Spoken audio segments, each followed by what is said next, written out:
Tossing Grenades at Windmills podcast. Welcome to the Tossing Grenades at Windmills podcast. I'm Rhombus Tix, and I'll be reading to you today in a series that I'm calling Swamp Castle, where I take some of my old stories and then make commentary on them from a writing learning perspective. The story I'm going to be reading to you today is called Cursebreaker. It has been in the podcast several years ago, and I'm including it here for both audio consistency and the commentary that I'll be adding. The neighbors did not know that Emma worked on air rifles in her spare time, but they probably wouldn't have been happy if they did. She wiped her forehead with the same cloth that she used to polish the wood, realized that a little too late that it had left a mark. She smiled grimly and reached for the alcohol to get it off. This was her finest work yet. Her father would be proud. Where was he anyway? Emma? Emma, where are you? He yelled downstairs from the workshop. Why did he have to yell? What was the point of having a communication system inside the house if he wasn't going to use it? She picked up the seashell connected to the copper wire and rang the garage. Tiny bells indicated that she wanted to talk to him. Instead he shouted, "Oh, there you are! Be right there!" Emma sighed and put the receptor down. Her father was an inventor. She was many things, but a tinkerer was not one of them. Wistfully, she wished for a moment that she was, but given all her other talents, she decided she wouldn't trade them. She was who she was, and that was that. Her father was a gruffy man who looked like he lived inside of a static generator with his bristly mustache, white beard, and raven hair, which went every which way but straight. "We have a rare opportunity here," he said. "What?" "A wind mage has visited the tavern."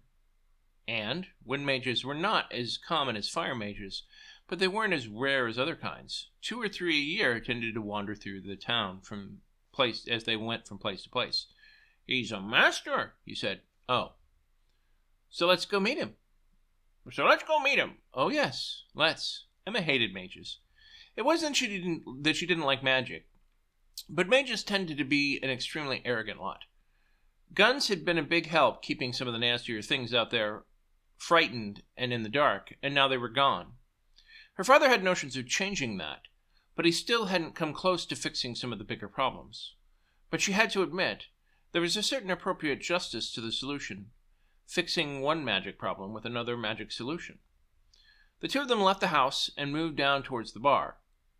The town was very small. Everyone depended on the trade coming north to south, but every year now that choked off. Despite the rumors, it wasn't that the mines were wearing out, it was that people simply didn't want to risk being eaten by the things they found down in those same mines. That, and mining without powder was very difficult to do. The thatched red roofs all looked like each other to her, all the same. She hated the town, but she left her father, and wasn't going to leave him alone here. He lived here because her mother had lived here, and had gone to take care of her, and had gone here to take care of her own mother. So now Emma was stuck in this awful place because of her grandmother. It was even more ironic that her grandmother hated Emma and her father. It was stupid, and she was stupid for letting it keep her here. Every day she told herself that if her father refused to leave, she would leave him instead. Every day she realized how bad it would be for her father if he was alone in a town full of morons. They walked into the same bar she'd seen her father drink himself into a stupor in at least 5 dozen occasions. The air mage was easy to spot. Bright white robes, flowing white hair, and sitting alone in one half of the bar while the other patrons cowered in the other half. "What do you want?" the air mage asked the other two as they sat across from him. Her father replied, "Brink Dawson's the name, and I got a proposition for you." "I'm listening." "I'd like you to cast a spell." "Really?" This was said sarcastically. "How much do you want?" Emma asked. "What kind of spell are you looking for?" Brink said, "I need you to bind an elemental inside of this container," he pointed to a small flask, "so that it will keep the air being pumped inside from being pushed up against the walls of a flash, allowing any air we pump into it to stay compressed, but without damaging the container and without pushing against us unless we want it to." "Interesting," the air mage said, holding his thumb and chin in deep thought. Can you do it or not? Oh, I can do it. And? The question is not whether or not I want to. 4 gold. He sounded like he didn't expect them to be able to pay it. Brink's hand moved in a blur. He reached out 4 gold on the mage's table. A month's income gone, just like that. He was right, though. If the air rifles worked, they'd pay for themselves 10 or 100 times over. The mage smiled. Well then, consider it done. He snapped his fingers and held out his hand. Emma blinked in confusion. That's it? The mage smiled and looked at her. Were you expecting something else? Actually, yes. For 4 gold, I was expecting it to glow or something. The mage cynically smiled at her. Yes, I do entertainment for a lot more money than that. Primarily because I don't do entertainment. It does glow. You just can't see it. The mage slammed down the rest of his drink and started to leave. The gold floated through the air after him, moving right in front of Emma as if daring her to grab at them and complain. Emma almost did, but she thought better about it and pulled her arm back. The air mage turned around, winked at her, smiled, then walked out of the swinging tavern doors. As he walked out the door, a sudden gust of wind caught him, and suddenly he was off, up into the air, just like a bird. She hated mages, but she didn't hate magic. She wished she could fly like that. Over the next few days, they pumped an impossible amount of air into that bottle. Every once in a while, Brink would test it just to make sure it could fill the cartridges of the guns. For the kind of range that Brink wanted, each cartridge was only worth about 3 shots. But since the bottle could fill 5 or 6 cartridges in a few seconds, a very proficient user could get a frightening rate of fire. More importantly, it was almost completely silent. Emma was slowly becoming optimistic that this latest scheme of her father's was actually going to work. She was glad for him. She planned on starting a family someday, and once she was gone, his work would be all he had left. It was important to him. Not that she planned on leaving him, of course, but she had to admit, work in distant lands as a soldier of fortune appealed to her wilder nature. Everything changed with the storm. It was the worst in living memory. Everyone knew that storms brought magi. There was no uncontrolled weather anymore. The wind mages had cornered the market on most of it, but the residents from the magic followed any large group of magi who gathered together. Earth magi were the most welcome. Any village could use their help in farming. Wind mages were tolerated. Water mages never came this far inland. Fire mages were feared. Unfortunately, everyone knew what it really was, despite their reasons to hope otherwise. Only fire mages had any reason to gather in that large a number. They were looking for guns, and they didn't care who they had to hurt in order to make sure there weren't any more of them. That was why her father had been working on an alternative, something that they could not destroy so easily.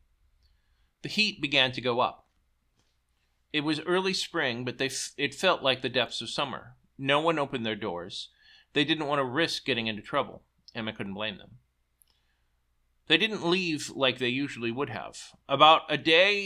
After about a day, people slowly poked their heads out of their homes and went about their business. Every once in a while, they would look upward at the fire mages who stood floating about the town, giving off the light of false suns.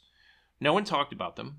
No one knew what to do, so they hoped the problem would go away. But out here in the frontier, things were so tight that no one dared let their supplies get low. Work wasn't going to do itself. Emma and her father were more cautious than that. They made sure that they didn't go out for a solid week, but eventually her father had to get more supplies from the blacksmith. They had made good use of their time. They had over 4 guns with 40 air cartridges apiece.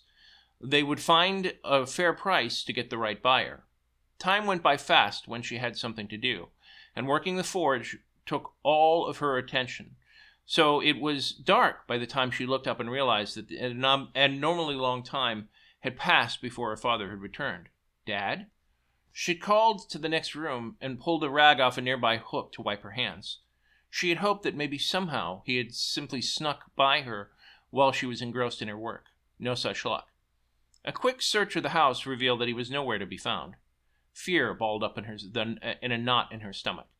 She hadn't wanted to think too much about it, but she was convinced at this point that the fire mages were here because of the air rifles. She didn't know how they could know. The air rifles didn't use fire, so there wouldn't be anything for them to sense.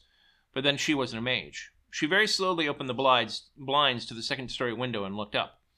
They were still out there. If they had been looking for her father, they would have moved around a bit more. How could they stay up there like that? Didn't they eat? Emma went back to the work at the forge. Maybe that was how they sensed the guns? Still, the gun didn't violate the letter of the law, though perhaps the spirit.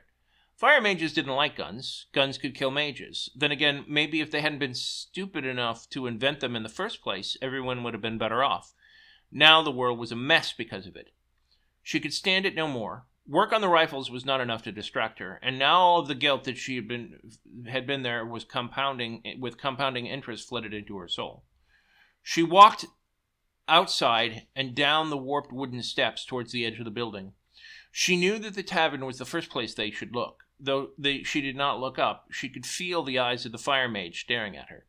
Possibly more than one of them. She ignored that feeling and went into town. The only two people in the tavern were the barkeep and Dinnall the drunk. The guilty looks they both shot her was all she needed to know. What she didn't understand was why the fire mages were still there. She knew the answer, but she still had to ask. She had to be sure. She had to hear the words. "Where's my father?" "Waiting in the sheriff's office," Dinnall said. The barkeep nodded. Emma vaguely remembered hearing her name, but she couldn't recall. Emma felt that the tavern brought out the worst in her father's character, and the barkeep did a little discourage it. "What happened?" Emma said. "You know what happened," the barkeeper said, polishing a glass. He stared at her. His stare had lost the guilt at this point. "We're not making firearms," the bartender shrugged. Clearly it wasn't her problem. Guilt wasn't hers to prove or disprove. Emma sneered but didn't say anything. She left the bar and walked towards the sheriff's office. Justice here wasn't like something they had any written code for. People generally tolerated anything so long as it didn't disturb the peace. By definition, having fire mages hover over the town for days on end was a rather large disruption. She noticed the large crowd in front of the ramshackle office all the way across the street. It was so large that they couldn't fit inside. They were all looking for room to see and resorted to peering over shoulders or over windows. They spoke in hushed tones, but those tones fell to silence when they first saw her. Their lips might have been silent, but their eyes were a cacophony of guilt, anger, fear, and greed. They parted and let her walk in. The players inside the building were still talking, though. The mayor yelled at her father. "We've been over this again and again. The soul mages are never wrong. They sense the fire mages stand a threat in our town. You're the only one who knows how to make a gun. We've seen the materials going in and out of your building. Just confess," the sheriff urged calm. "We searched his place." "No," the mayor was adamant. "Homesteads were sacred in the town." "Or we need to search its place." "No," the mayor was adamant. "Homesteads were sacred in the town. Justice was swift and harsh, but it was for what you did outside of your home that mattered. People didn't want the law sniffing into their affairs, and the mayor knew that if he gave a search warrant, he wouldn't be reelected. Not a pretty state of affairs for him. The sheriff looked at her father again and said, Will you let us search it voluntarily?" "I will, with the condition that my daughter be cleared of anything you find there." "You know we can't do that," the sheriff said. "We're not going to satisfy the fire majors until we give them everyone involved in making guns." "Don't I get a say in this?" Emma said as she walked in the door. The three looked up at Emma. The sheriff was pleased that she was there. The mayor was relieved. Her father was unhappy. The mayor nodded. "Have you been making guns?" Emma smiled. "We haven't been making firearms." A seasoned law man like the sheriff wasn't so easily fooled. "What's that supposed to mean?" "You'll find no powder in our home." "When did you become a solicitor, Emma?" The sheriff's grin reflected true amusement. "The fire mages have banned making guns. They claim fire. It's an old law." Emma was about to explain when her father warned her to silence. She stopped. It was annoying, but she wasn't sure why her father had suggested she stop. The mayor looked from Emma to her father back again. "Well, if that isn't confession of guilt, I don't know what is. Lock them both up." The sheriff laughed fearfully. "It doesn't matter. In 2 hours, their deadline will be up, and then they'll burn the whole town down." "Then give me a warrant." Emma's father slammed his cuffed hands on the table. "Enough! You want to search my home? You know my terms. The two of you have been going back and forth on this for hours. What more do you gain? Either give him the warrant or give me a deal, but do something, curse you all." The sheriff looked at Emma. "Will you let me in your home?" Emma couldn't help but smile. "I will if you pardon my father." The mayor groaned and rolled his eyes, while the sheriff shook his head. Emma stopped smiling. "They were out for blood, were they? Well, then they'd get it. Wait here. I'll bring back the evidence you need. We've nothing to do with the fire mage's bane." "We'll be waiting," the sheriff said. "Hurry!" Emma's father frowned. He started to forbid her, but Emma knew what he was going to say and was out of earshot before he could say it. At least, that was her version of the story. She practically stomped back home. She knew that it would do no good to show that the rifles had no part of fire in their use. Sure, fire was needed to make them, but fire was needed to make anything metal. She knew that she had to do something, and she knew that she had the tool with which to do it. At first she considered going up to the roof of her own building, but they would find her more quickly there. No, she thought as she grabbed the best air rifle and all the ammo packs that she could find, there was a better place. The wind swept through the bell tower. At first, as she looked at the 5 fire mages floating above the city, she was amazed at how peaceful they looked. In fact, when she looked at them through the scope, she realized that they were in some kind of meditative trance. Clearly, they thought that the thin veil of flame around each of them would be enough to protect them from a stray crossbow bolt. Emma had used guns before. Despite the occasional showy demonstration of the column of fire, she knew that the real reason no one used guns anymore was that the fire mage's powder bane spell. When they had it going, anyone who tried to use a firearm found themselves in the middle of a titanic explosion. The spell increased the powder's power 100-fold, but it did nothing to the air canister laced beneath her rifle. She smiled ruefully to herself, forced to admit that her father was a genius after all. She laid the first mage in her sights, the closest. Despite the knowledge that she had to do this to save her father, she wasn't really ready to take another's life. Her heart began to beat faster. Each time she moved a finger closer to the trigger, she felt her breath catch. This went on for several minutes until she finally could stand it no more. It had to be done, and so she would do it. She pulled the trigger. He dropped like a stone. It was not that eventful, actually. There was no explosion or burst of fire. Once she disrupted his concentration, he stopped flying. She wasn't even sure if it was the bullet or the fall that did him in, but given the sound of his body made when it hit the cobblestones, she was fairly sure she'd done the job. Guilt washed over her. For a moment, and only a moment, she shook like a leaf. She had ended another human life. What if it had been her? One moment the mage had been there, and now he wasn't. Dead. But with iron will, she forced herself back to the scope and readied the next shot. The 4 had begun to stir slightly, but their eyes were not open yet. She knew that she only had so much time, and she could not hope to fight the mages fairly. Still, despite the urgency, the second time she shot, it was more difficult than the first. She missed the 3rd mage entirely, something that would never have happened if he were a non-living target. She was an excellent shot. By the time she got the 2nd round in, the remaining 3 had opened their eyes and were looking around in confusion. She still shot the 3rd as he dropped like a stone. That left only 2. They began to fly around the city, looking over at the rooftops. Emma was very grateful for the concealing walls of the bell tower. The problem was that since they were mobile targets, it would be much harder to hit them. It went on like that for 15 minutes. She simply waited there where she was, peeking out and watching from time to time. Eventually they calmed down and slowed down a bit. Emma realized that they hadn't been trying to avoid her fire as much as find her. She could hear them talking, but they weren't speaking a southern dialect, so she couldn't understand it that well. Didn't matter. They were slowed down enough that she could hit one of them. The problem was that it really only took one of them to level the town, and while she couldn't hear their words, she could tell from their tone of voice that they were planning something just like that. She hoped for a chance to get both of them, but saw the fire building up around them. She went back and forth until she saw her father being dragged out by the mayor and sheriff. Apparently they'd made up their minds. She saw the fire mages begin to descend to talk with the representatives. That made up her mind for her. She put the 4th mage in her sights and pulled the trigger. This time, she did so without any hesitation. He dropped like a stone. The final mage was furious. He began to shoot bolts of fire from his hands, enveloping several nearby buildings. He reached down, pointing his finger at the mayor. One moment the mayor was there, and one gout of white red flame later, he was gone. He stared at her father, but he never got the chance to finish his intent because Emma pulled the trigger for the last time.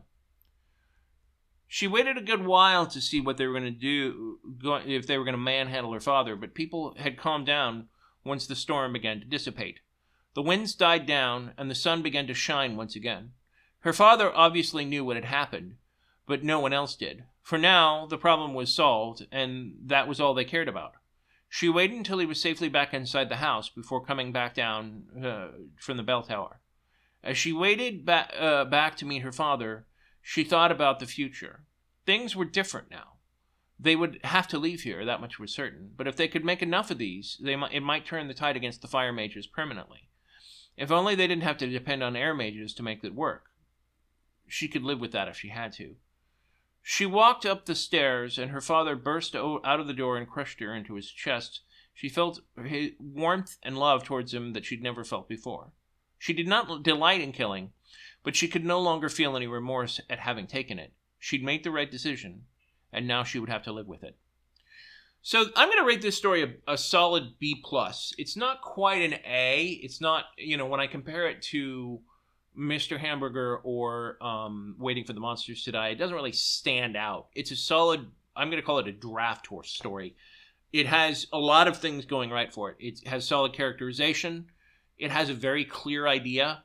It has a very clear setting. The two characters who matter most are dynamic and not stereotypes. Although reading this, these two are straight out of central casting from Disney. This is Belle with more, martial ability, and her father, the crazy crackpot tinkerer. But some things that I really do like about it is, of course, in a world with magic, why don't fire mages make it so that powder explodes? I mean, it's a very natural, simple thing to do in most magical systems, and yet I almost never see it done. The whole concept of air rifles I got from Sherlock Holmes, who was apparently terrified of them justifiably because you can't hear them, and a skilled operator can use them. The only problem was the rate of fire, so the bulk of the story was about solving that problem. At first I was kind of like, I'm going to have to make a comment about the fire mages, and her not having an issue taking their life. But as you see the behavior of the fire mages, once she starts dealing with them, they're really just fucking nasty people, right? Basically they've threatened to level a town with fire collectively if they find guns. That's terroristic behavior that no one should ever have to tolerate. The main reason I don't rate it an A is, at the same time, even though the story itself is interesting, there's nothing about this that really stands out as A material. I would definitely put it as the highest B I've ever written, but it just doesn't quite have anything that makes it shine or stand out enough to mark it up to a full A.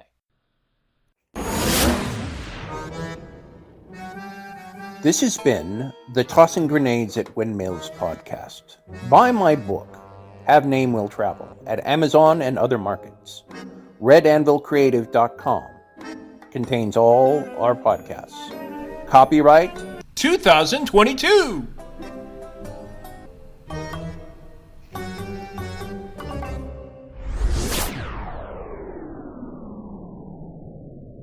To fight the forces of evil!